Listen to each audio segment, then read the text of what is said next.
Gimana Pak Rizal? Saya ingin menyatakan satu hal, bahwa sebelum ada corona, ekonomi kita udah masalah. Saya bicara dengan Ketua Asosiasi Tanah Abang, Glodok, dan lain-lain, rata-rata penjualan udah drop. Sejak tahun 2017, 18, dan 19. Saya pernah tanya, rata-rata 50-60 tahun, pernah nggak dalam sejarah hidup Anda mengalami kondisi gini?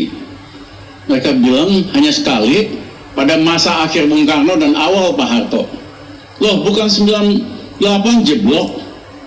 Maaf Pak, kita Tionghoa ketakutan, dibakar, digebukin, kita tutup toko kita. Tapi sebulan kemudian kita buka lagi, hidup lagi, daya beli gak sehancur seperti hari ini. Nah, berbagai indikator, saya nggak usah ulangi karena biasanya ada yang rajin bantah-bantah saya, ya. Trade balance negatif, current account negatif, kemudian juga primary balance dan segala macam lah. Kita gunakan semua indikator makroekonomi. Sebelum ada corona, kita sudah mengalami krisis. Nah, tetapi seolah-olah ada stability, terutama di dalam nilai tukar. Karena apa? Didoping terus dengan pinjaman yang makin lama makin banyak, dengan yield bunga yang lebih tinggi. Rata-rata pada waktu itu hampir di atas 7% yieldnya. Negara lain jauh lebih rendah. Nah, seolah-olah ada kesan semua everything is fine, everything is okay, tapi utang luar negerinya naiknya besar sekali, peningkatan output sangat rendah, stuck di 5% sejak tahun 2017-an lah kira-kira. Nah, dengan adanya corona, itu terjadi di Cina pertengahan Desember Pak Karni kalau ingat, kasus pertama di Indonesia menurut Fakultas Kedokteran itu bulan Januari. Tapi kita dari Januari sampai pertengahan Maret itu dalam proses self denial. Nggak benar, nggak ada, kita kebal, kita nggak bakal kena karena cuaca dan sebagainya. Kita kehilangan 2,5 bulan yang paling berharga karena kita sibuk bantah-bantah, nggak benar, nggak betul dan sebagainya. Pejabat kita kan paling doyan membantah yang udah benar dibantah gitu. Nah, kemudian pada Januari sampai barulah pertengahan Maret ada kesadaran bahwa ini memang benar, bahwa ini masalah udah serius. Tapi 2,5 bulan itu yang terjadi disinformasi oleh pejabat tentang keberadaan corona. Nah, pada waktu kita mulai sadar itu, kita bukannya nutup arus turis, arus pekerja dari Cina, malah izinkan, malah ada rencana mau kasih insentif sekian miliar untuk membantu meningkatnya turisme. Yang kedua, kita nyewa buzzer, jumlahnya cukup besar. Bayangin masalahnya corona, masalah kesehatan, yang disewa itu buzzer. Ini pemerintah pikir dia bisa menyelesaikan masalah dengan misinformasi dan buzzer gitu.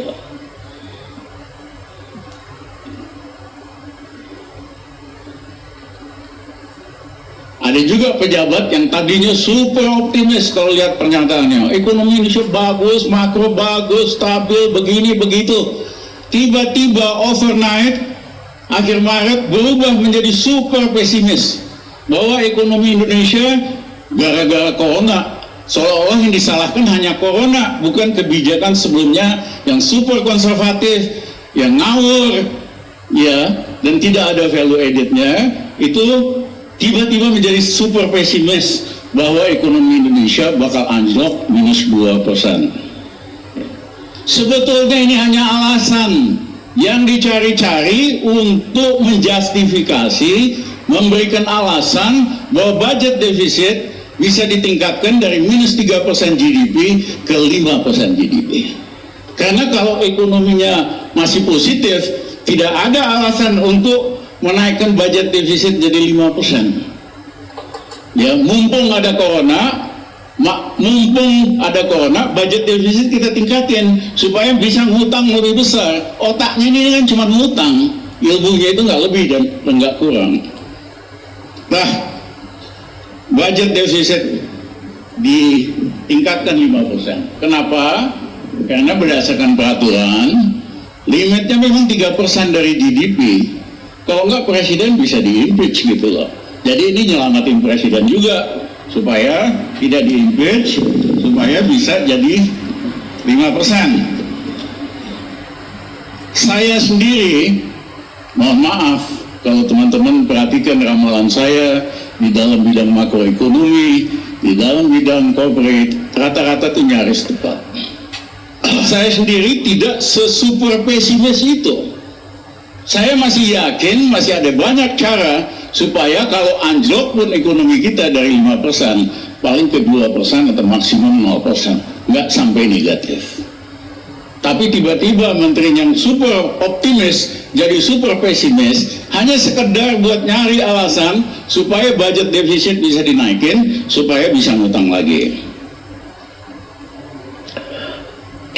Nah, dibikinlah Perpu nomor 1 tahun 2020. Mohon maaf, ini berpotensi melanggar Undang-Undang Dasar Konstitusi karena hak budget itu ada di DPR.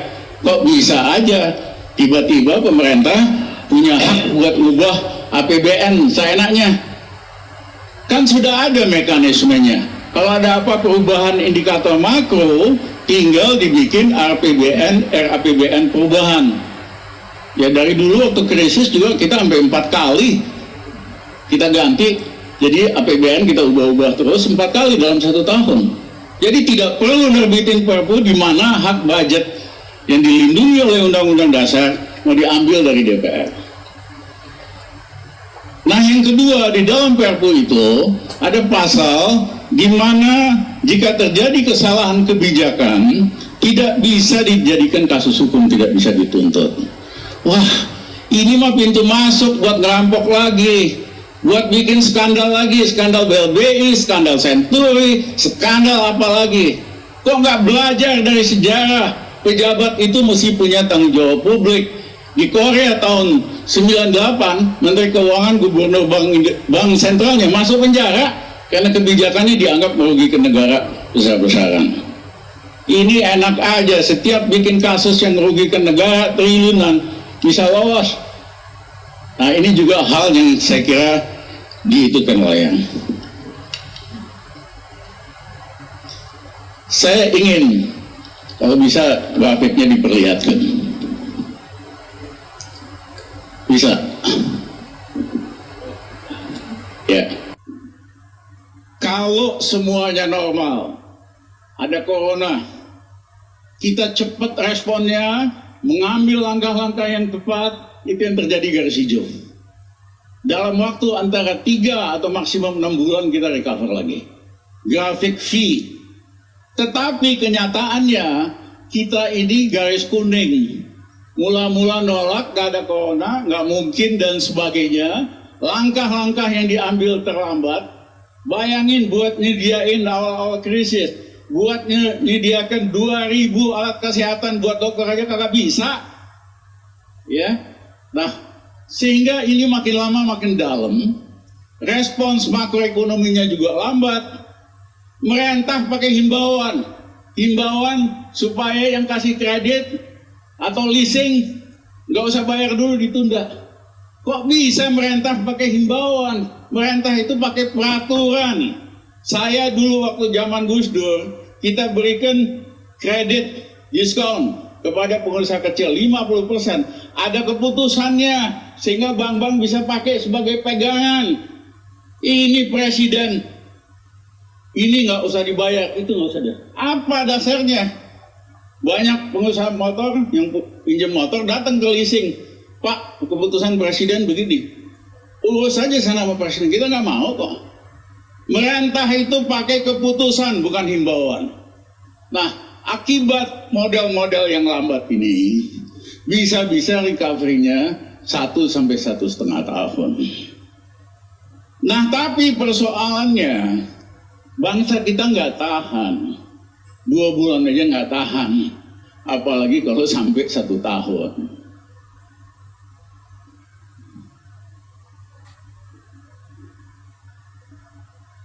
Bagaimana kalau kita mau cepat? Saya setuju dengan Pak JK tadi. Fokus untuk menyelesaikan, menghambat corona. Ya, yang lain-lain itu secondary. Karena kalau itu dilakukan, coronanya berhenti, ya dia balik lagi, pulih kembali. Tapi kalau kita cara menangani corona masih penuh dengan disinformasi, tidak memberikan fakta yang benar, tidak melakukan hal yang apa diperlukan, makin lama ini makin panjang, ekonominya akan lebih ribet, yang berguguran makin banyak. Yang kedua, punya uang nggak sih pemerintah? Masih. Itu ada saldo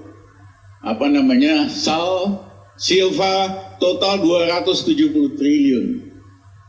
Hentikan semua proyek-proyek infrastruktur termasuk ibu kota baru yang kagak jelas itu, yang ngerjain cuma McKinsey, untuk kualitas risetnya juga payah kok. Ya hentikan dulu, pakai uangnya untuk menyelesaikan masalah corona dan kebutuhan dasar. Memang pajak turun, tapi menurut hitungan kami masih adalah sekitar hampir 300 triliun. Yang ketiga, terima kasih sedikit sama Prabowo, nggak kedengeran suaranya, tapi dia tidak tanda tangani semua proyek pembelian alutsista yang markupnya lebih dari 10%. Itu dia menghemat sekitar 3,4 miliar dolar diam-diam, total 50 triliun. Karena biasanya markup pembelian alutsista itu ratusan persen, ada yang ribuan persen. Dia maksimum 10%. Di atas 10% dia nggak mau tanda tangan. Dia udah lapor sama Jokowi, setor sekitar 3,4 miliar dolar, kita hampir 50 triliun. Ya, tahun kemarin. Nah, yang ketiga, cicilan hutang kita itu setahun 650 triliun. Seperempatnya, kira-kira 25%-nya itu bilateral dan multilateral. Kan banyak yang sok jago, ngaku hubungan internasionalnya hebat, kenal si ini, kenal si itu. Ini waktunya telepon kepala-kepala negara, kita delay dulu pembayaran ini 6 bulan. Nanti kita bayar lagi. Katanya banyak, hubungan internasionalnya hebat. Mana? Ya, tinggal telepon kok. Lagi krisis gini pasti dikasih, ya kan, bayar 6 bulan dulu tunda pembayaran. Nah, yang kedua, 3/4 itu bon-bon swasta yang bunganya selama ini ketinggian. Dulu 7%. Terakhir Menteri Keuangan nerbitin bon 4,3 miliar dolar. Kalau nggak salah yieldnya itu 4,5% atau 4,3%. Saya mohon maaf, Presiden Duterte, Presiden Filipina yang ekonominya lebih gawat dari kita, lebih susah dari kita, nerbitin bon, yieldnya hanya 2%. Kita 2 kalinya lebih mahal. Canggih banget Duterte dibandingin katanya Menteri Keuangan terbalik. Nah, menurut saya ini waktunya kita swap bon-bon kita yang jangka pendek, yang bunganya kemahalan, mumpung bond yield di seluruh dunia negatif. Jepang negatif, Eropa negatif, Amerika negatif. Ya, kita bisa tukar kasih yield misalnya 1%, 2%, strukturnya diperpanjang. Sehingga dari cicilan 1 tahun 650 triliun itu paling tidak kita bisa hemat 200 triliun. Jadi kalau kita total tadi silva, anggaran pembangunan yang dihentikan, penghematan dari debt dan sebagainya, ada sekitar 900 triliun. Ya. Nah, apa prioritasnya? 200 triliun kita fokus untuk nyelesain masalah corona ini. Tapi nggak seperti sekarang, APBD atau apalah. Ternyata saya dengar alat-alat kesehatan ribut di dalam karena masing-masing pejabat bawa ininya, bawa pengusahanya. Saya nggak putus-putus. Di koran sih berasan udah mau import sekian itu alatnya. Tapi di dalam ternyata masing-masing punya sponsornya sendiri. Bejat ini sistemnya. Ya. Harusnya kan cepat bertindak dan sebagainya. Saya kasih contoh lah, Sritek itu produsen tekstil, alat-alat pakaiannya NATO. Dan Amerika udah biasa bikin baju, APD, macam-macam. Tinggal minta Sritek bikin buat segini. Ya, dikasih 3% aja di atas kosnya dia udah happy tuh. Tapi kagak ada menteri yang tiruan dia. Nah, saya berikan contoh dan lain-lain. Jadi 200 triliun kita spend untuk menyelesaikan masalah corona ini secepat mungkin.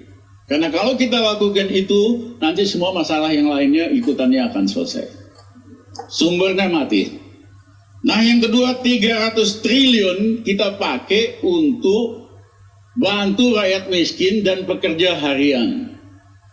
Di Jakarta ini penduduknya sekitar 26 juta. Seperempatnya itu pekerja harian, sekitar 6 juta. Ya kasihlah kebutuhan dasar. Tapi caranya jangan dikasih paket-paket, karena paketnya dia nggak perlu kok. Paket ini, paket itu ada 10 item. Yang dia perlu kan beras. Yang dia perlu itu telur, ikan asin, minyak goreng. Ya, atur dong gitu. Pakai kalau perlu BRI. Karena saya nggak percaya kalau ormas dipakai nyalurin uang atau birokrasi kita pasti ditilep. Kalau tadinya mau dikasih 1 juta per orang, nyampenya ke bawah tuh 100.000 pengalaman. Kita gunakan dong BRI buat nyalurin begini-begini. Sehingga yang hilang di jalan, rakyat bisa milih sendiri. Dia bisa tenang di rumah.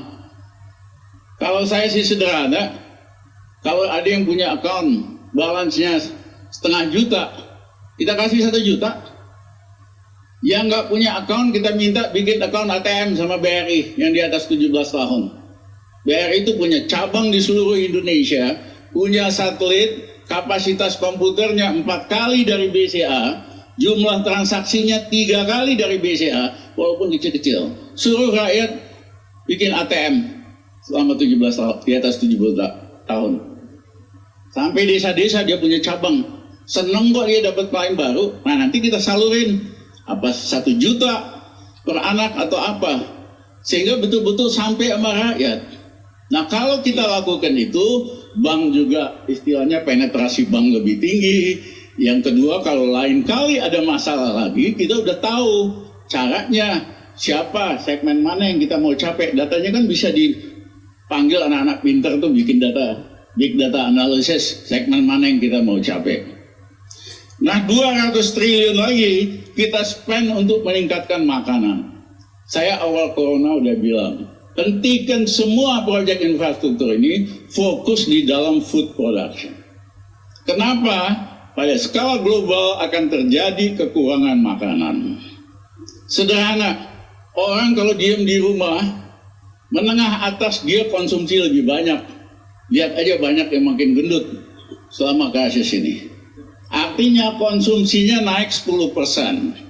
Tetapi supply-nya drop 25%. Jadi bukan hanya karena panic buying. Selain panic buying, consumption naik 10%. Supply turun 25%. Sehingga akan ada shortage dalam makanan. Dan yang kedua, karena dolar kita melemah, itu akhirnya buat rakyat juga makin lama makin mahal. Jadi kita spend 200 triliun untuk ngasilin makanan, sayur-sayuran, buah-buahan. Sayur-sayuran cuma 2 bulan, lain-lain 3 bulan. Bawang putih yang selalu kita import hampir belasan triliun. Kita tanam, memang selama ini hanya bisa di Brebes sama Pati. Minta teman-teman IPB, ada dong tanah di tempat lain yang bisa. Nah kalau setahun kita bisa 3 kali produksi, tahun depan kita ekspornya bawang putih. Jadi krisis ini kita gunakan sebagai kesempatan untuk memacu food production, termasuk beras dan lain-lainnya. Pilih aja 10 komoditi lah, jagung dan lain-lainnya. Itu rakyat ada kerjaan, kita nggak kelaparan rakyatnya. Kalau corona ini selesai, kita bisa jadi pemain untuk ekspor. Ya, karena di Thailand mereka putuskan untuk ngurangin ekspornya. Ya, karena rakyatnya banyak yang nganggur, dibagi Vietnam sama Thailand. Nah, surplusnya itu cuma 2 juta ton. Kalau mereka pakai lebih banyak buat dalam negeri, kita akan kesulitan loh. Yang ketiga,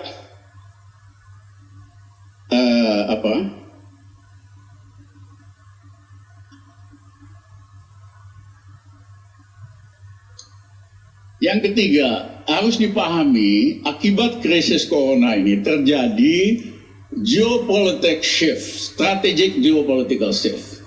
Tadinya Cina itu pabrik dunia, semua multinasional punya pabrik di Cina. Mereka belajar setelah ini bahaya ternyata. Nggak boleh lagi kita sepenuhnya di Cina, kita harus keluar dari Cina secepat mungkin. Pemerintah Jepang, Perdana Menteri Abe, kasih insentif buat perusahaan Jepang buat keluar dari Cina. Tapi kemana mereka pergi? Ternyata mereka hanya mau pergi ke Vietnam, mereka hanya mau pergi ke India dan ke Meksiko. Indonesia nggak masuk. Padahal Pak Jokowi 6 tahun terakhir selalu bilang, come to Indonesia, invest to Indonesia. Nggak ada hasilnya, mohon maaf Pak Jokowi. Ya, karena you don't wrong the right strategy. Kenapa mau masuk ke ekonomi yang 5%? India 7%, lain-lain 7%. Mereka ke sana dulu. Jadi pompa dulu ekonomi di dalam negeri ke 7%, otomatis nanti asing masuk kok. Dibalik logikanya. Nah, kita, para analis mengatakan 3 negara ini akan jadi economic superpower dalam 10 tahun yang akan datang. Yaitu Vietnam, yaitu India, yaitu Meksiko. Menurut saya kalau kita canggih, kita cerdas, Indonesia bisa the 4th economic superpower dalam 10 tahun yang akan datang. Untuk itu kita jangan lagi jadi antek Cina. Ya, konstitusi kita jelas-jelas bebas aktif. Indonesia nggak boleh ikut blok barat, blok timur. Kita harus bebas aktif. Selama ini kan takut banget sama Cina. Dia nyeludupin orang terus dan sebagainya. Jadi ini waktunya untuk menggeser politik luar negeri kita dan politik investasi kita dari sangat pro Cina jadi antek Beijing, jadi negeri kita sendiri, dan ini kesempatan untuk Indonesia jadi economic superpower.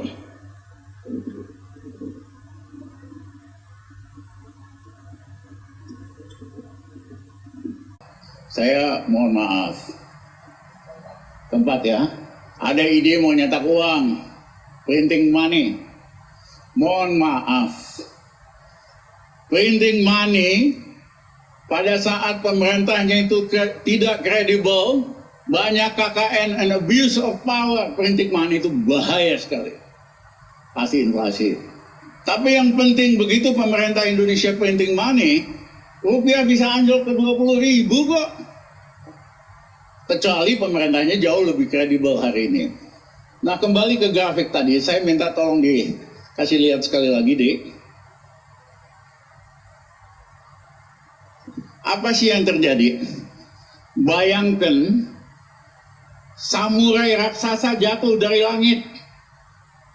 Kita sok jago, walaupun kita raksasa, kita tahan ini samurai, tangan kita bleeding. Kita nggak sanggup. Kasarnya, Indonesia nggak kaya-kaya amat. Kalau ada perusahaan mau buyback saham, bleeding loh. Lihat aja semua grup-grup besar di Indonesia, valuasinya drop, ada yang 200 triliun dan sebagainya. Samurai itu harus jatuh dulu ke tanah, baru kita lakukan sesuatu. Nah, kita ini tidak cukup kuat untuk melakukan macro pumping. Amerika berapa waktu yang lalu pump 1 triliun US dollar. Hasilnya apa? Cuman berapa hari doang indeks di Amerika naik, habis itu anjlok lagi. Sekarang kemarin 2 triliun lagi. Seolah mau naik sebentar, bentar lagi rontok lagi. Karena apa? Masalahnya di coronanya. You nggak selesaikan corona, mau lu pompa 2 triliun, tetap akan masalah. Nah, jadi jangan sok-sok macro pumping. Bank Indonesia sudah spend 300 triliun lebih untuk mensupport rupiah. Kecil efeknya. Bahkan kalau dia terlalu semangat, turunin lagi ke 15.000, spekulator pada beli tuh. Dolar, nungguin lagi, bentar lagi pasti anjlok lagi gitu loh. Jadi jangan sok jago, kemampuan kita terbatas, jangan lakukan macro pumping atau corporate pumping yang tidak perlu. Bereskan kasus corona, otomatis nanti semua akan lebih baik. Baik. Cukup, Pak. Pemirsa, kita rehat sejenak.